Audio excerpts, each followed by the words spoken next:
paz do Senhor, querido professor, querida professora da Escola Bíblica Dominical. Eu sou Cibele Reis e estaremos juntos para mais uma pré-aula da classe de adolescentes, hoje na lição 12, que tem por título Salvos para Mudar o Mundo. Você está preparado? Então vem comigo. Nós estaremos hoje, amados, trabalhando a lição de número 12, Salvos para Mudar o Mundo. O texto base da nossa lição se encontra no livro de Marcos, o capítulo 16, dos versículos 15 a 18, e temos também Mateus, o capítulo 28, dos versículos 18 a 20. Como objetivo da nossa lição, que é o que a gente vai trabalhar hoje, né, decorrendo toda a nossa lição, nós temos explicar como a igreja primitiva em Jerusalém cumpriu sua missão, demonstrar como o evangelho transformou o mundo e saber como ganhar o mundo para Cristo. Nós somos cristãos. Na semana passada a gente trabalhou sobre a fé em Deus. A palavra de Deus, ela nos condiciona a ter fé em Deus. Mas qual a nossa missão enquanto cristãos?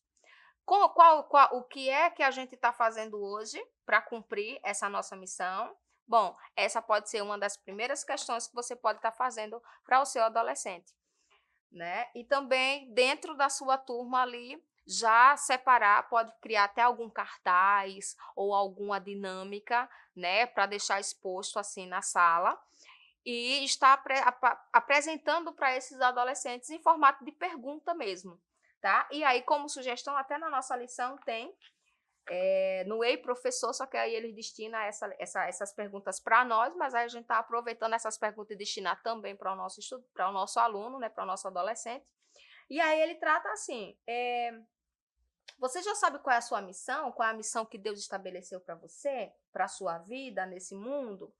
Né? E aí ele continua perguntando, né? Qual a atividade que lhe empolga? O que é que lhe dá mais satisfação em estar fazendo, né? O que é que lhe causa um ardor, uma emoção maior? O que te faz, o que você faz de melhor? Não é? Ou seja, qual é a sua habilidade primordial, a sua principal habilidade? O que é? O que lhe motiva para realizar essa ideia? Então, são perguntas que você pode estar ali provocando já os seus alunos como introdução da aula, para que isso faça aí eles entrarem, né, emergirem dentro do teu universo de aula e eles construírem a dinâmica de aula ali juntamente com você.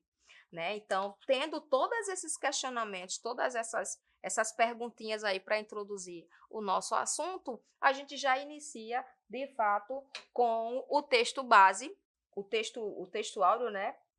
A mensagem do dia, onde está lá em Marcos, se encontra em Marcos, o capítulo 16, versículo 20, diz assim: os discípulos foram anunciar o evangelho por toda parte, e o Senhor os ajudava, e por meio de milagres, provava que a mensagem deles era verdadeira. Veja que aqui os discípulos anunciavam o evangelho, né? E por meio de operações de milagre era uma forma de ali estar demonstrando que aquela palavra era verdadeira. E mais na frente a gente vai ver como é que isso acontecia. Então, de uma forma geral, trazendo isso para a nossa sala de aula, né, para os nossos adolescentes, já é interessante a gente já ir abordando dessa forma, com um formato de pergunta, porque aí eles já respondem e já ficam bem já interagem bastante dentro da nossa aula. Então, ao perguntar, por exemplo, acho que hoje a gente lidando com adolescentes é muito difícil ter um adolescente que não tenha rede social, né? Muito difícil mesmo. Pode acontecer? Pode acontecer. Mas algumas ainda não, a grande maioria interage muito, né, por meio de redes sociais. E uma dessas perguntas poderia ser: as suas redes sociais, elas falam de Jesus? Né? E aí a gente vai ouvir o que esses meninos têm para falar, o que essas meninas têm a dizer. Então, será que as redes sociais de fato falam de Jesus? Aí já vem aquele pontozinho para você fazer uma orientação, né? Trazer uma orientação para os nossos adolescentes, que afinal eles precisam ser instruídos. E você tem esse papel enquanto professor da Escola Bíblica Dominical. O nosso primeiro ponto da lição, a gente vai tratar a igreja e sua missão transformadora. E dentro disso nós temos a igreja primitiva em Jerusalém e uma poderosa comunidade perseguida. Ora, quem era a igreja primitiva da qual aqui se relaciona, né? Do qual aqui está se referindo. A gente traz aqui a passagem lá de Atos 2, né? O grande avivamento que aconteceu ali no texto que descreve Atos 2. Essa igreja primitiva que recebeu o batismo no Espírito Santo e recebeu aquela porção grandiosa do Espírito, né? Então ali todos estiveram cheios, todos foram abençoados pela graça divina, não é isso? E com esse recebimento de poder, né? Todo esse avivamento em que a igreja primitiva ali, aqueles cristãos, eles receberam, isso deu para eles uma força motivacional ainda maior. Isso deu uma motivação, um up, né? No evangelho que ele já conhecia. Então, isso deu uma motivação maior, isso fez arder dentro do coração deles de pregar a palavra, que quando Jesus, logo assim, quando ele reuniu-se com todos ali, ele disse, agora vá e pregue o evangelho a todas as nações, né? Começa em Jerusalém, vai ali na Judéia, em Samaria e até os confins da terra. Mas o que é que aconteceu com o nosso povo? Né? A igreja primitiva até então.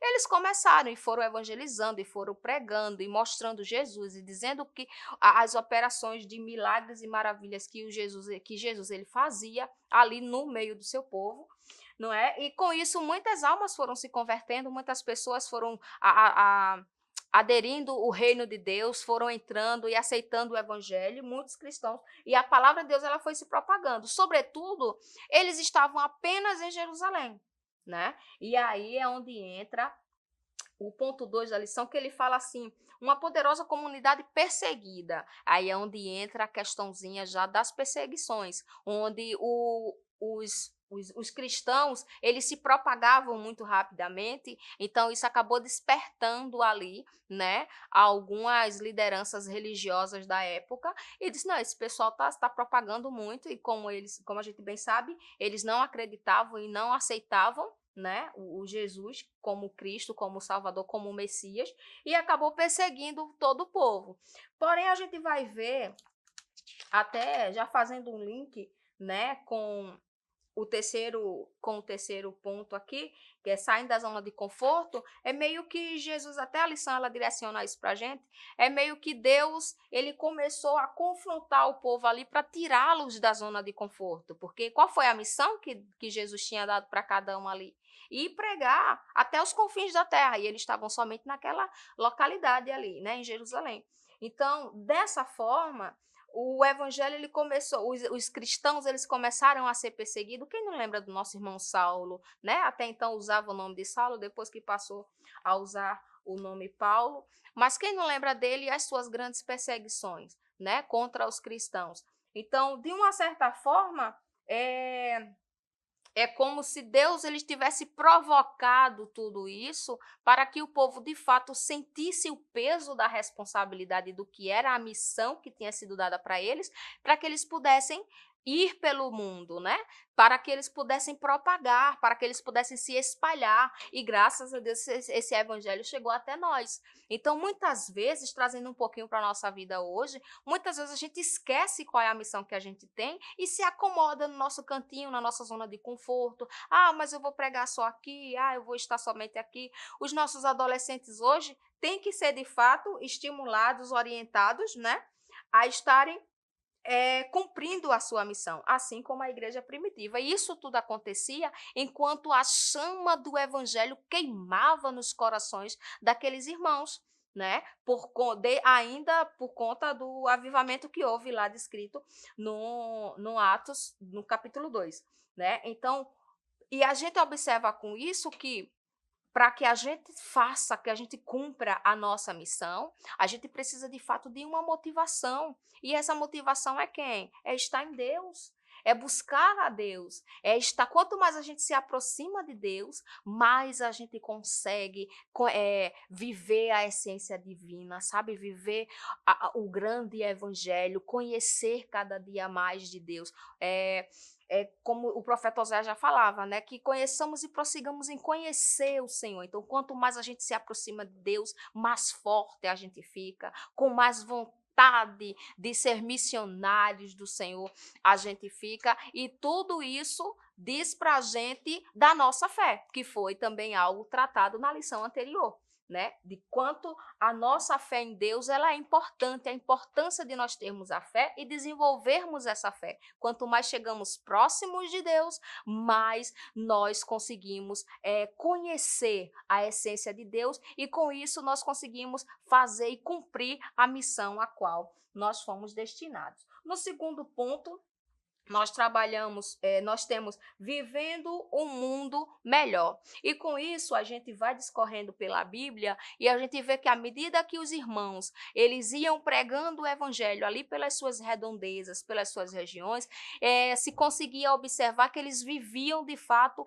o genuíno evangelho, o verdadeiro evangelho, de forma que todo mundo um cuidava do outro e os outros iam sempre trabalhando e os outros iam vendo a necessidade do irmão, de forma que ninguém passava fome, ninguém ficava sem vestir, ninguém ficava sem comer, né? Ninguém ficava sem beber, porque tinha sempre um irmão cuidando do outro. Esse é o verdadeiro evangelho. Essa é a verdadeira essência do que Jesus ele nos deixou, é o verdadeiro amor que Jesus ele deixou para nós aqui na terra. Então é impossível você dizer que é um cristão e não se compadecer com a dor do nosso próximo. É impossível você dizer que tem o evangelho de Deus na sua vida e você não conseguir olhar para o seu próximo com um olhar de amor, com um olhar de caridade. E dentro dessa questão do amor, a lição ela também nos orienta a discutirmos ou estudarmos lá 1 Coríntios, o capítulo 13, que vai tratar ali sobre todas as características do amor, não é? Então, dessa forma, quando a gente começa a propagar o evangelho, quando a gente começa a disseminar o reino de Deus por essa terra, nós temos um mundo melhor, nós temos ao nosso redor transformando, né? Nós conseguimos transformar ao nosso redor em um mundo melhor.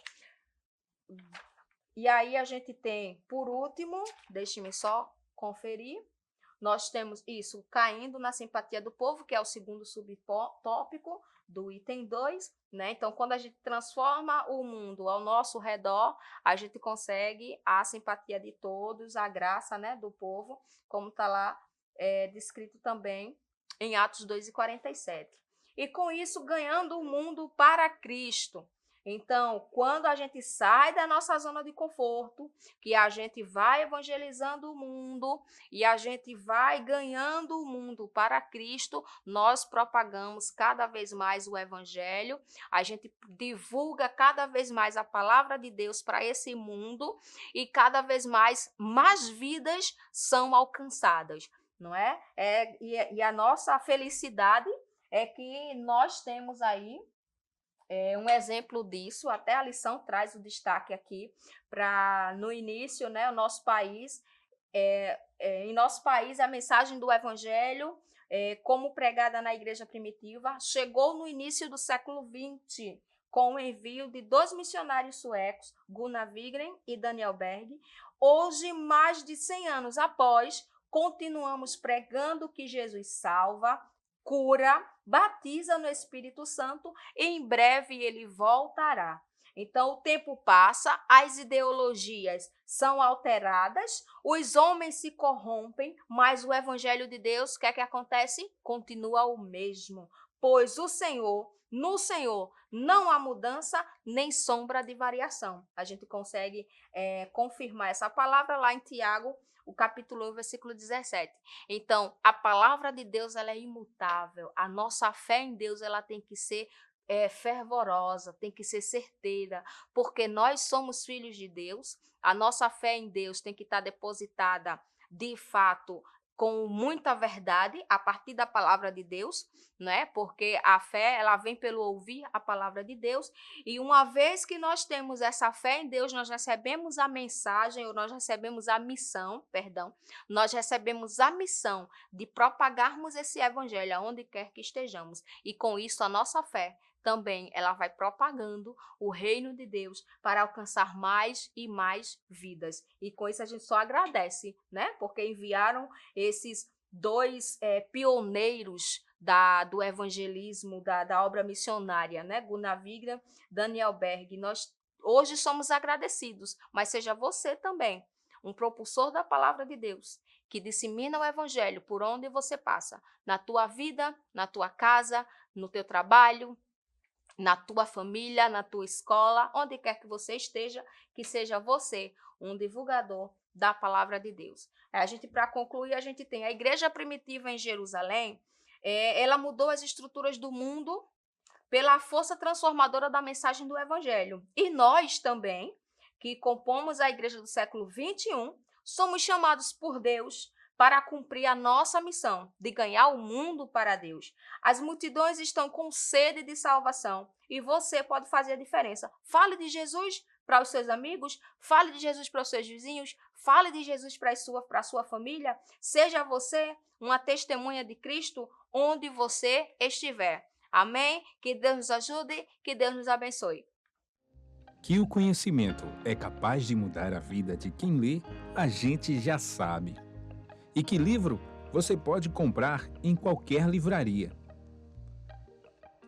Mas nós transformamos 100% do nosso lucro em mudança de vidas, através da ação social, evangelismo e missões. Ao adquirir qualquer um de nossos produtos, seja presencial ou à distância, você está investindo em alguém.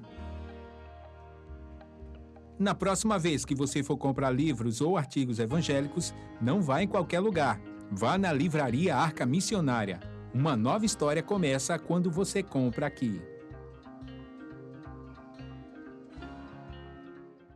Agora você pode fazer a sua contribuição através do Pix. Uma operação rápida, segura e sem custos. Abra o aplicativo do seu banco, clique na opção Pix e em seguida vá na opção Transferência. Depois é só digitar nossa chave Pix, que pode ser o nosso CNPJ 11 120 490 0001 86. Nosso e-mail contribua@eadalp.org.br ou nosso celular 81 98883 2755. Verifique se a contribuição é para a Igreja Evangélica Assembleia de Deus em Abreu Lima, Pernambuco. Confirme a transferência e depois siga o procedimento do seu banco. Anote nossas chaves Pix para não esquecer. CNPJ 11 120 490 0001 86. E-mail contribua@iadalp.org.br. Celular 81 98883 2755. Você está contribuindo para o crescimento da obra de Deus.